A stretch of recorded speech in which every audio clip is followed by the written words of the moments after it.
اور لوگوں میں ایک وہ شخص بھی ہے کہ دنیاوی زندگی کے بارے میں اس کی باتیں تمہیں بڑی اچھی لگتی ہیں، اور جو کچھ اس کے دل میں ہے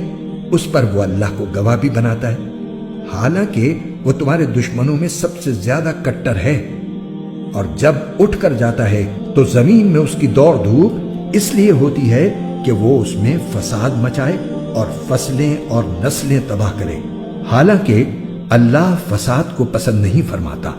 اور جب اس سے کہا جاتا ہے کہ اللہ کا خوف کر تو نخوت اس کو گناہ پر اور آمادہ کر دیتی ہے، چنانچہ ایسے شخص کو تو جہنم ہی راس آئے گی، اور یقین کرو وہ بہت برا بچھونا ہے۔ اور دوسری طرف لوگوں میں وہ شخص بھی ہے جو اللہ کی خوشنودی کی خاطر اپنی جان کا سودا کر لیتا ہے، اور اللہ ایسے بندوں پر بڑا مہربان ہے۔ اے ایمان والو، اسلام میں پورے کے پورے داخل ہو جاؤ اور شیطان کی نقش قدم پر نہ چلو، یقین جانو وہ تمہارا کھلا دشمن ہے۔